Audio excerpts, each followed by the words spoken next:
Welcome to the Climate Diplomacy Podcast, a podcast from the Berlin-based Think and Do tank Adelphi, bringing you the latest insights and debates in international climate diplomacy and security. We are your hosts, Raquel Monayer. And I'm Alexandra Steinkraus. In this series, you will hear from experts and practitioners offering their take on climate foreign policy, climate-related impacts to security, and promoting peace and resilience in a changing climate.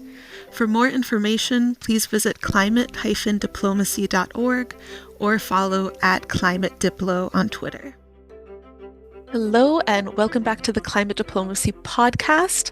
I am one of your hosts, Alex, and we have a bit of a special episode today. As Raquel is currently traveling for some trainings, I am joined by another one of our colleagues, Yosr, today. Hi, everyone, and thank you, Alex, for inviting me to this podcast episode. My name is Yosr Khèdr. I'm with Adelphi as an analyst, and I work mainly on topics related to climate, peace, and security. In my previous capacity, I was a program assistant with the Cairo International Center for Conflict Resolution, Peacekeeping, and Peace Building, short for CCCPA, and I was really involved with the Climate Responses for Sustaining Peace initiative that was put forward by the COP29 presidency. And I'm mentioning this because it's very relevant to today's episode, which will be centered around climate, peace, and security in COP processes in general. Welcome to the podcast, and of course, very nice your first appearance as a member of the team. Very sorry that you are in Berlin in our lovely November weather, though. But as mentioned, November is coming to an end, and of course that also means that COP29 is also over. So in our second to last episode of 2024, we're going to be talking about climate finance and COP. And if you're like us, you have in all of your LinkedIn feeds, Blue Sky, whatever professional forms of social media you use, you've seen some balance of a bit of relief that COP didn't end in collapse like it did in 2009 in Copenhagen, but a large dissatisfaction with negotiated text in the end. So I know a lot of our listeners tuning in come from the peace and peace building, peacemaking side, as opposed to the climate side of things. So, Yosr, could you maybe start us out with a little bit of background on what is actually negotiated in this text at COP and a bit of a rough overview of this process? Sure.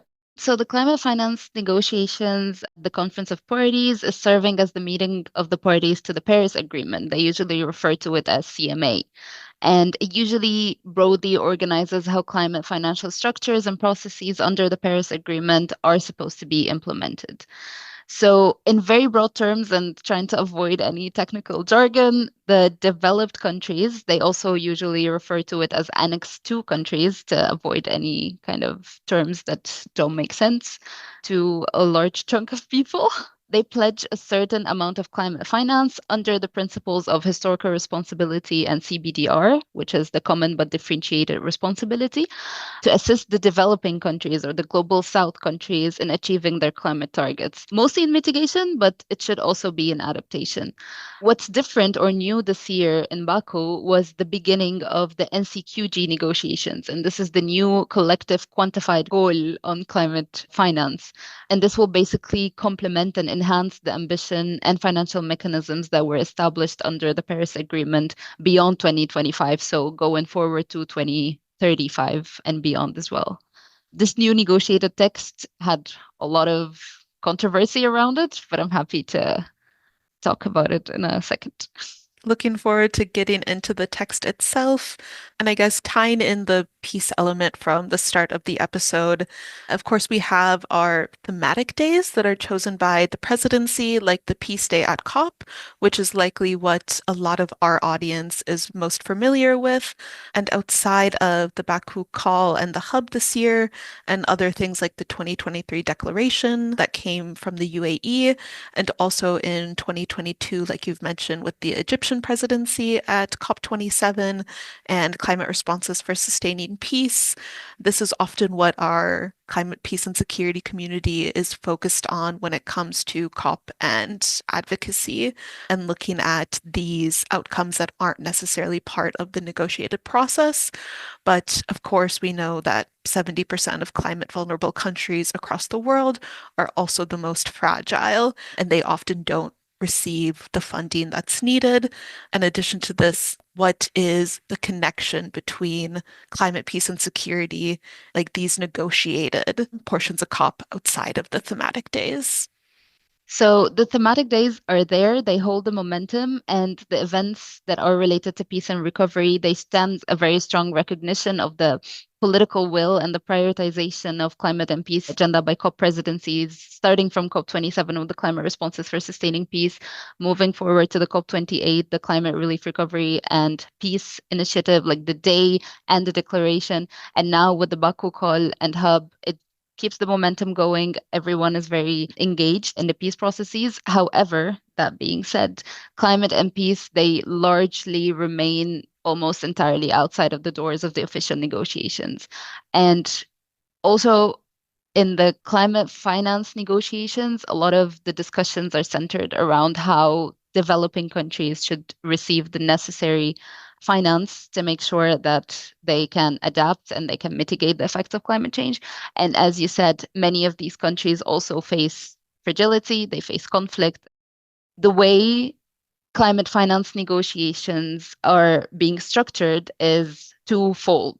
The first segment of it is basically how the developing countries can pledge the certain amount of money that they need for least or developing countries. But the mention of fragility and conflict affected context is still very absent from the text of the negotiations. And this really hinders the progress on incorporating relief, recovery, and peace into the negotiated texts within climate finance or loss and damage or just transition or any other kind of negotiated items on the official agenda. Thanks very much. So then, to get to the crux of our conversation today, maybe a little bit of criticism, can you give us an overview of what are the shortcomings of the final text? I think one of the headlines I've seen so often, like on various these professional social media, is the Paris Agreement is still hanging on, but barely. Paris is almost dead. A lot of these kinds of, I mean, very attention-grabbing headlines, but it certainly doesn't paint a good picture. Yes, and unfortunately, talking with negotiators from the Global South has also echoed these kind of titles very big time. So the three main principles that were expected to come out of the NCQG negotiations in Baku, and unfortunately, there was shortcomings on the three fronts.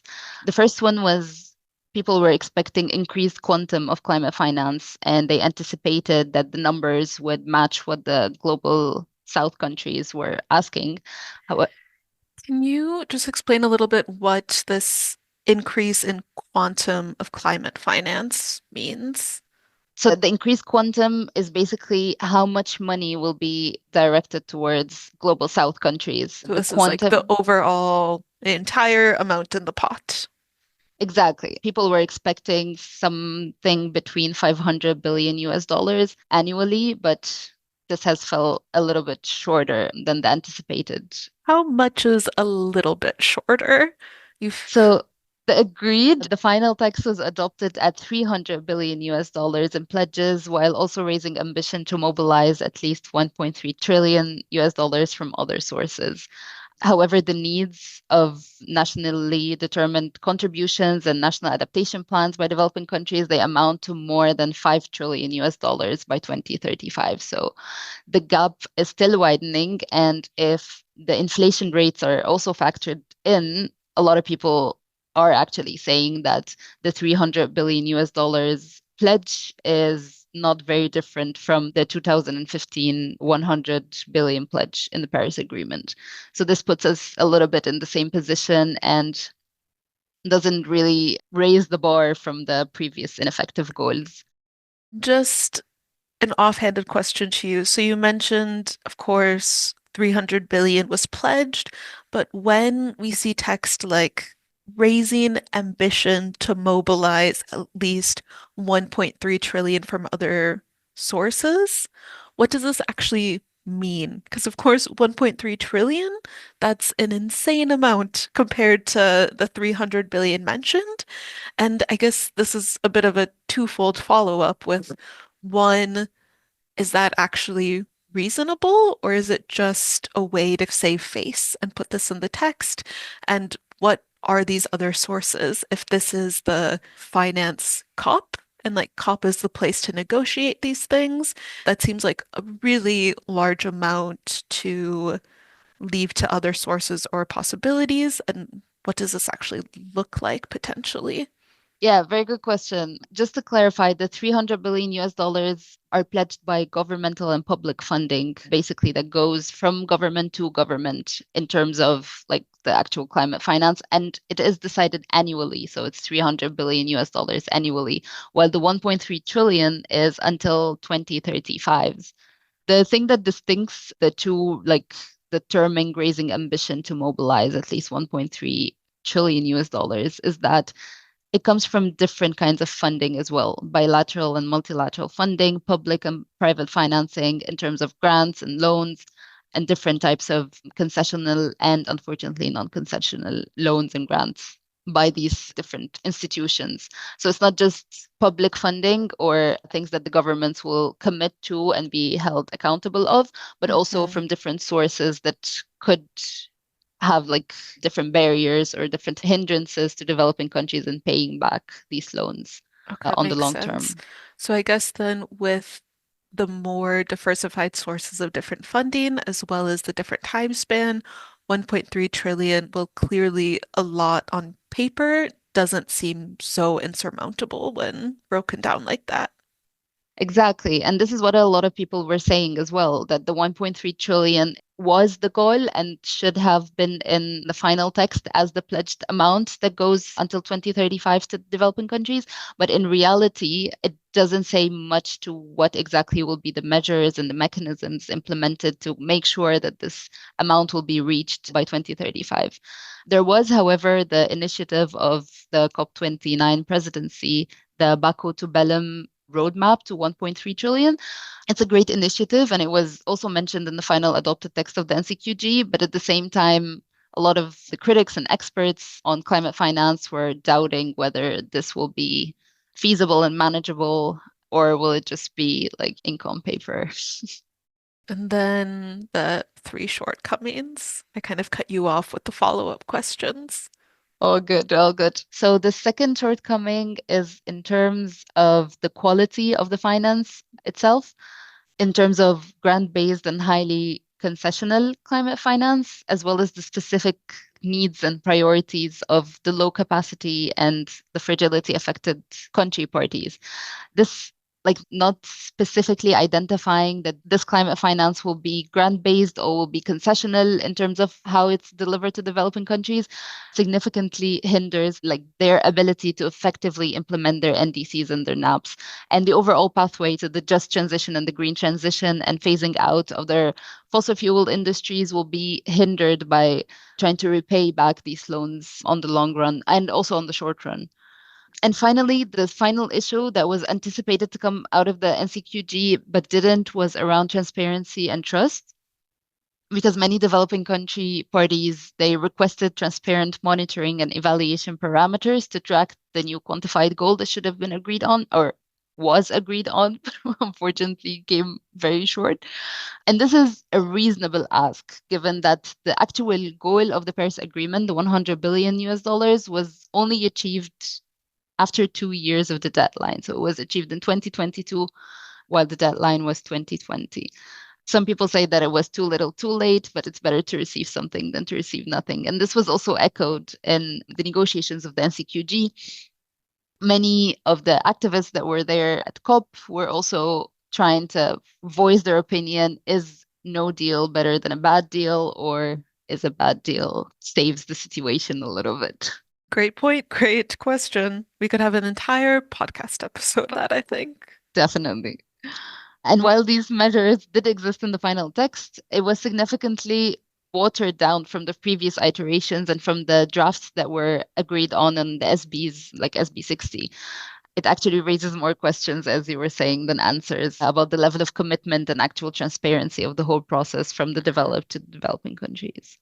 But moving forward a little bit from there, let me grab the mic a little bit and let me ask you, do you think there are any positive or rather stepping stones towards a positive outcome that could hopefully come out of Belém? That's a very good question. I think there are a few positive outlooks. One related closely to related to the Paris Agreement, and I think my other is a bit more on the thematic day and some of these non-negotiated areas. And of course, now we have finally reached consensus on Article 6. So that means that now moving forward, carbon market rules are finally set. And of course, we can probably link some resources in the description of this episode for people who are more interested in following some of these very, like, a lot more technical debates, especially on carbon markets. And then the other one related to the Baku call and specifically the hub for climate action for peace. I think, like you said, we've seen a lot of progress from COP27 and some initiatives, and then it wasn't even a full thematic day. It just really kickstarted this momentum. Last year, there was the thematic day on peace, relief, recovery, and the declaration. And then this year, there is the Baku call, but importantly, there is a new hub that is established. We also shared some thoughts on LinkedIn and some of our climate diplo social medias from one of our heads of program, Janani Vivekananda, that you can also look at. But with the hub, I think there's a lot of possibility for not this continued reproduction of knowledge, especially knowledge in areas that we have a lot of it, but rather than generating more and more and more, but to really dig into, okay, we talk about best practices all the time. What actually is best practice, and having these co-lead partners of the initiative take the time to figure out where there are actual knowledge gaps in existing resources and to better coordinate amongst institutions to generate what's actually needed to fill these gaps, but also to present the information in a way that's digestible to an outside audience. I mean, so much of the time, I can't imagine in the podcast how many times we've said, okay, we'll link the important resources below. But I think it is very true, especially within climate, peace, and security. There's a lot of information out there, that's for sure. There's dashboards, there's assessments, there's a lot of things, but it's not necessarily easy for different actors to figure out what's relevant to them and have a clear overview of what key publications are and what actually is very good. And I think going on that point, there's the opportunity again for better coordination amongst these different institutes, but also to provide advice and guidance to different institutions. Hopefully, that can be a function that comes out of this, but also overall setting up potential guidelines and expertise to identify not only the best practices that we've mentioned, but also what can actually be scaled up and is applicable to different contexts versus what is maybe an effort that should not be duplicated. So all that to say, I know it's difficult with the thematic days to look at these agreements and come up with anything that isn't positive because it does demonstrate that there's effort, it is a priority. But I think hopefully, especially moving forward next year, there's more opportunities for this better coordination amongst all the different initiatives. And I think that is one of the biggest positive things to come out. That's definitely a great point because often we read in the literature and we hear a lot in other podcasts and panels that there is a need to break the silos between the different institutions and between the Constantly. different departments.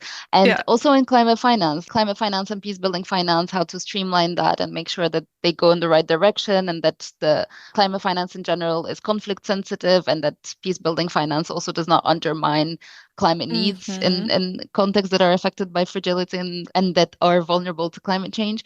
But at the same time, we see a lot of duplicated efforts and we see organizations and institutions that go into the same places to do the same things. This will be a positive outcome out of the Yeah. Baku Hub.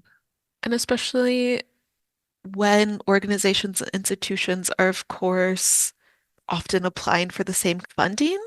So not only from a standpoint of, okay, we should all coordinate, know what everyone is doing, but also from donor governments to make Hmm. sure that potentially maybe there's more joint action and more joint projects in the future. I mean, often a lot of countries will have similar priorities, right? So Hmm. how to make sure that they're not funding the same work in two different areas, but how to make sure that things are coordinated enough. And I think Climate for Peace is, of course, we've actually, it's probably been a few episodes since we've talked about Climate for Peace, so I think it's fair to mention it. Um, Definitely go for it. Thank you. You're enabling me just like Raquel always does. So don't even miss her in the episode in the slightest. Unless she She gave me the actually vibe, listens to this one, then of course she's very missed. No, it's my favorite thing to talk about, either weathering risk or climate for peace. as you It's should. They are constant. great initiatives. Exactly, but Climate for Peace works on the basis of member states can be a part of Climate for Peace, and also, of course, a big goal there is to make sure that different funding priorities are not overlapping, or if they are, to actually work together in order to do more within a project, as opposed to having all these projects simultaneously happening and then after the fact or during the fact trying to connect these different dots and align on different things. So yeah, hopefully a year from now we're having this conversation again and there's more positive results. But right now, I think in terms of this regard, I can maintain a pretty positive outlook for what will happen. And of course, we'll always see it's interesting when it comes to these different presidency initiatives, because of course they need to have a lifespan outside of the presidency itself. And hopefully, by working with a larger coalition of governments at the center of it, and also these co-lead partners, hopefully it'll see the longevity necessary and the priorities align in the right way. That's To great. talking to our I'm really future looking selves, hopefully we see this. I'm looking forward to having this conversation again after Belém, after COP30. People are looking with a lot of ambition at Brazil, the Hmm. presidency of COP30, and seeing what could be done on the front of not just climate finance, but how to integrate climate peace and security priorities within these negotiated Exactly. texts, within negotiations, and also looking forward very much to see what the presidency is doing on the sidelines of the negotiations as well. Definitely. And I know, I mean, because last month we had the BCSC recap, and of course, Lais joined literally the day after BCSC Cali to already debrief about the conference. So hopefully, especially we will have a practical note coming out soon, like the regional focus on Latin America and the Caribbean, and what the climate peace and security, both discourse and narrative looks like there, and how efforts adapting is the wrong word, but looking to see what are regional priorities and Mm. how best to meet those needs. So eventually, I think this episode will come out before the practical note, but maybe post publication, I'll sneak back in and link it for people interested because it also will have a bit of a outlook to COP30 as well. And speaking of COP30 and positive outlooks, now I want to turn the table. And in terms of these climate finance negotiations, do you have any positive outlooks for the year to come, things to expect from COP30. I know since this is the climate finance COP, everyone has been talking about COP30 being the implementation COP. Is this possible? We couldn't answer the question last month when we were talking about, at that point, the next COP. But yeah, so now I throw the impossible question to you. I mean, I honestly, in my humble opinion, think that given that the NCQG adopted text raises a lot of question marks, it still remains a big question mark to decide whether COP30 will scale up the ambition even more and really push people to, or negotiators to adopt stronger language or more ambitious climate commitments. Mhm. But at the same time, everyone is relying on Brazil to actually lead the process as a member of BRICS and as a country that currently has strong geopolitical and socioeconomic structure to Mhm. push this forward on behalf of developing countries and to take the lead on knowing exactly how the adopted text on climate finance will look like after Mhm. COP30. I have huge faith in Brazil to lead the process as the presidency of COP30, and I like to keep a positive outlook on life. That's what got me through the darkest days of No, my that's true. existence. And to be fair, it is now 5 p.m. in Berlin, so it has been dark for over an hour. So not even metaphorically, but in our current lives, it's very dark outside. It is. Hopefully, it's Okay, sunnier on the other end of the world. I would guess so. I don't know how it couldn't be, but I think that's a nice, at least positive, but also still realistic note to leave us on. I'm sure, I mean, almost every episode we talk about finance in some capacity. And of course, like COP comes up frequently throughout the year. So I'm sure, well, it may be the last time for the year that we're talking about COP on a podcast episode. Just because there's only one more before it's over, I'm sure we'll return to this topic, especially climate finance, quite a few more times in the future. Thank you very much, Yosr, for joining us for this episode and the debrief. Hopefully, it will not be the last time we see you on the podcast. And with that, this has been the Climate Diplomacy Podcast. We'll see you again next month for another episode. In the meantime, you can follow us on social media at Climate Diplo on both LinkedIn, Twitter, or X. And now you can also follow us on Blue Sky. And we'll see you next month. Let me add a final thought because I wanted to say that I really enjoyed this episode and the conversation with you. And I'm really looking forward to the next episode as well of the Climate Diplomacy podcast. This has been a huge source of information for me since the very first episode, and now getting to be on it is We have a beyond. fan. It's a great honor to be here, and I really, really enjoyed my time with you discussing these critical topics. Oh, that's exactly the way to get on the episode again, just with compliments. But I'm sure our audience will also hear from you again, so everyone can look forward to not only the last episode of 2024, but also getting to hear from you in the new year as well in 2025 at some point. Looking forward to that.